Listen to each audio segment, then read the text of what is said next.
Nagsagawa ng malakas na protesta ang kilusang MAGA sa Estados Unidos laban kay Donald Trump dahil sa digmaan sa Iran. Sinabi ng konserbatibong Amerikanong tagapagbalita na si Tucker Carlson na dati sumusuporta kay Donald Trump ngunit niya'y bumabatikos na maaaring gumamit ng sandatang nuklear ang Amerika laban sa Iran dahil nauubos na ang kakayahan ng mga konbensyonal na armas. Dahil dito, nanawagan si Tucker Carlson sa militar na huwag sundin ang utos ni Trump at kunin ang tinatawag na nuclear button sa kanya. Bilang sagot, sinabi ni Trump na mababa ang IQ ni Tucker Carlson. Dapat aminin na si Trump at ang kanyang vice-presidente na si J.D. Vance ay nagbibigay rin ng pahiwatig sa paggamit ng sandatang nuklear. Kasabay nito, ilang kilalang Republikano tulad ni Mitch McConnell ay nagpakita naman ng suporta sa digmaan ni Trump laban sa Iran. Gayunpaman, dumarami ang mga kongresista at senador na nananawagan na gamitin ang ika-25 amyenda ng konstitusyon. Kailangan alisin kay Trump ang kapangyarihang pampanguluhan. Dahil daw may problema sa kanyang kalagayang psikolohikal, mental na kalagayan na masyado raw siyang nadadala pagdating sa usapin ng digmaan sa gitnang silangan. Ako si Alexei Pechi, pag-usapan natin ito. Pero bago tayo magsimula sa episode na ito, hinihiling ko na mag-subscribe kayo sa channel, i-like ninyo ang episode na ito at mag-iwan ng kahit anong komento sa video na ito. Napakahalaga nito para sa pag-promote ng content sa YouTube at lubos ako magpapasalamat sa inyo. Mag-subscribe sa Telegram channel ko at Pechi News, ang link ay nasa video description. Kaya, hati rin ang pananaw sa digmaan ng Estados Unidos laban sa Iran kahit sa loob ng Republican Party. Halimbawa, biglang sinuportahan ni Republican Senador Mitch McConnell ang digmaan ni Pangulong Donald Trump laban sa Iran sa kabila ng pag-aalala ng ibang mambabatas sa sigalot. Narito ang sinabi ni McConnell. Sinusuportahan ko ang ginagawa ng Pangulo. Nakikipagdigma sila sa atin ng 47 taon na. Pumapatay sila ng mga Amerikano, Israeli at kaalyado nating Sunni mula sa gitnang silangan tulad ng Jordan, Egypt at Saudi Arabia. Masasama silang tao. Siguradong hindi ko iniisip na may saysay ang iabaling ang kabilang pisngi at subukang makipagkasundo ulit sa Iran. Tinanong ng mga kritiko, ano ang susunod? Sasabihin ko, anuman ang kalabasan, nabawasan na ang kanilang kakayahan at ang kakayahan nilang manakit ng iba. Kaya kahit na ang susunod na rehimen ay halos kapareho ng nauna, kailangan nilang magsimula ulit mula sa simula at muling buuin ang buong bantang ito. Nagpapanik na yon ang mga demokratiko sa Kongreso. Dahil sa banta ni Trump laban sa Iran, mahigit 12 demokratiko sa Kongreso ang nanawagan na gamitin ang ika-25 amyenda ng Konstitusyon ng Estados Unidos. Ang Vice-Presidente at karamihan ng gabinete ay maaaring gamitin ang ika-25 na amyenda para alisin sa kapangyarihan ng Presidente kung hindi na niya kayang gampanan ang tungkulin. Pwedeng magtalaga ang Kongreso ng sariling lupon para suriin ang pagiging angkop ng Presidente kapalit ng gabinete ng mga ministro. Dito, maingat ang mga demokratiko sa kanilang mga pahayag pero sabay na critical din. Sinabi ni Yasamin Ansari, miyembro ng kapulungan ng mga kinatawan, na lumampas na sa hangganan ang retorika ni Trump at nagsumite siya ng impeachment articles. Pero laban kay Ministro ng Depensa na si Pete Hegseth, hindi kay Trump. Pansinin ang mga pangalan ng mga demokratiko. Tinawag ni Ilhan Omar, miyembro ng kapulungan ng mga kinatawan, na wala sa katinuan si Trump. Isang baliw na wala sa katinuan na kailangang alisin sa posisyon. Ayon kay Sri Tanedar ng kapulungan ng mga kinatawan, nagbanta si Trump na papatayin ng 100 milyong tao kaya dapat gawin ng Kongreso ang lahat para mapigilan siya at ang digmaan. Tinawag ni Mark Pocan, miyembro ng kapulungan ng mga kinatawan, si Trump na masyadong wala sa katinuan, delikado at hindi dapat pagkatiwalaan ng mga nuclear code. Yan ang kanyang sinabi. Sinasang-ayunan ang mga pangamba sa nuclear na armas. Ganito rin ang nararamdaman ng ilang Republikano, lalo na mula sa radikal na pakpak. Sinabi ng konserbatibong Amerikanong tagapagbalita sa telebisyon na si Tucker Carlson na dati sumusuporta ngunit naikritiko ni Pangulong Donald Trump sa kanyang podcast noong Abril, 7 na posibleng gumamit ng nuclear na armas ang Estados Unidos laban sa Iran.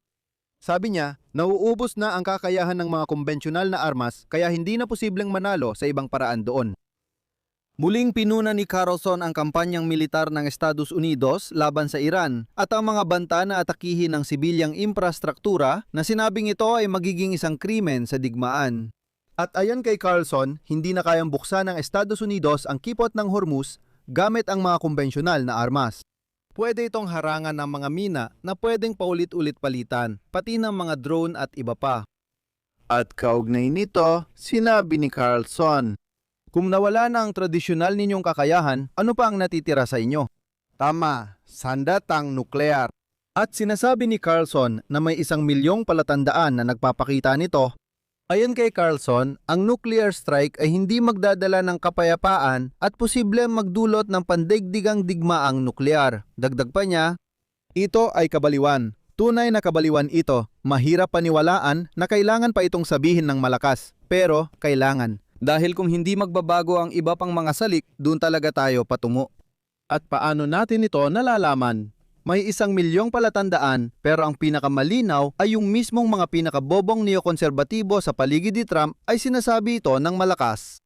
Nanawagan si Carlson sa mga Amerikanong opisyal na tutulan ang posibleng malawakang pag-atake ni Trump na maaaring magdulot ng pagkamatay ng mga sibilyang Iranian.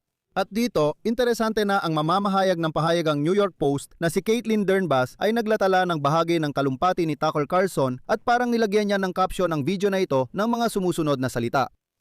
Inupakan ni Pangulong Trump si Carlson nang tanungin ko siya tungkol sa kalokohang ito kaninang umaga. Pagkatapos, kinuwote niya ang mga sinabi ni Trump na nagsabing si Tucker ay isang taong mababa ang IQ at talagang hindi niya naiintindihan ang nangyayari. Ayon din sa kanya.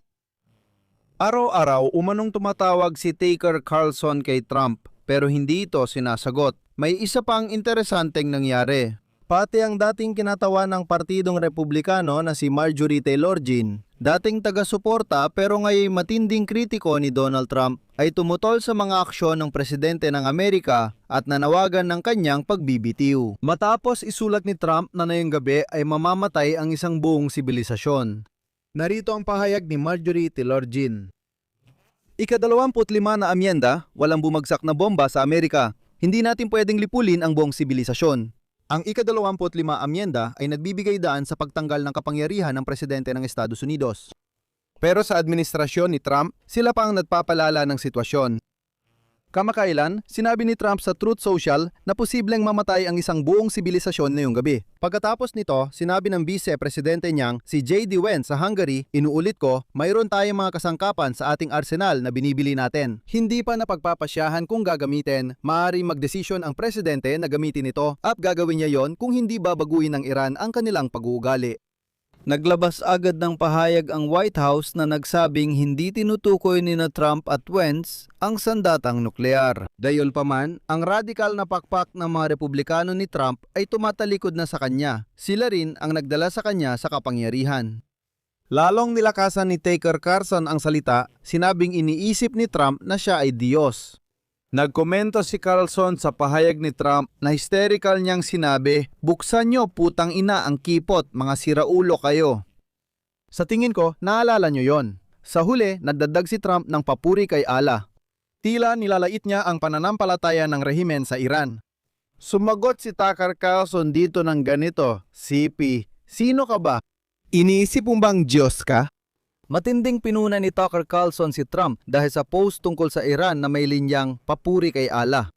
Binigyang diin ni Carlson na hindi dapat laitin ang relihiyon sa anumang paraan at sinabi niya, walang presidenteng dapat mangutya sa Islam. Hindi yan trabaho ninyo. Hindi tayo Diyos. Hindi natin ito nilikha. Dagdag pa niya, hindi dapat gawing paligsahan ng relihiyon ng Estados Unidos ang mga sigalot. Ayon sa kanya, ang ganitong pahayag ay laban sa mga prinsipyo ng pananampalataya. Anya, hindi lang ito pangungutya sa Islam, kundi pati sa Kristyanismo. Ito ay sinadyang paglapastangan sa pananampalataya. Ito ang tunay na kasamaan. Ngayon, ipapakita ko ang orihinal na video. Pakinggan nyo at gumawa ng sarili nyong konklusyon. Akala mo kung sino ka?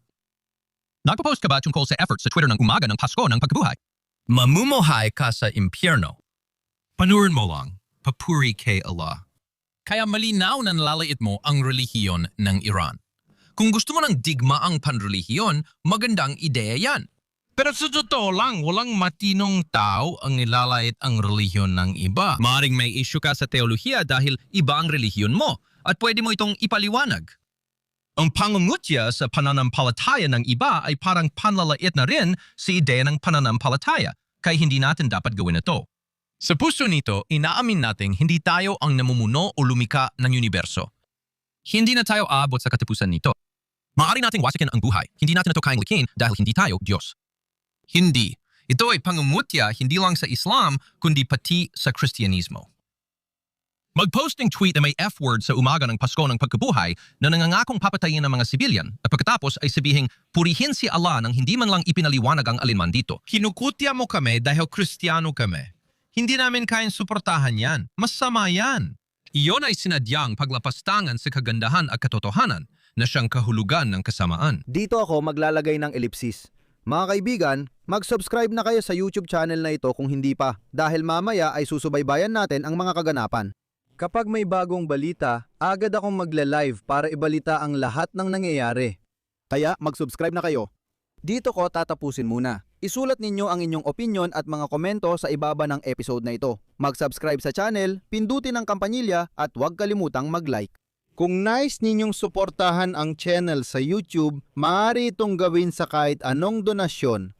Pwede rin sa pamamagitan ng QR code na nakikita ninyo sa inyong mga screen. Ito ang pinakamadaling paraan para suportahan ang channel na ito. Sa isang click lang, makakatulong na kayo. Sa video description, may iba't ibang platform din. May Patreon, PayPal, Buy Me a Coffee, YouTube sponsorship, bank details, at crypto wallets. Pumili na lang kayo ng pinakakomportableng paraan para sa inyo. Magpapasalamat ako sa kahit anong suporta ninyo. Hanggang dito na lang, ingatan ninyo ang inyong sarili. Paalam sa lahat.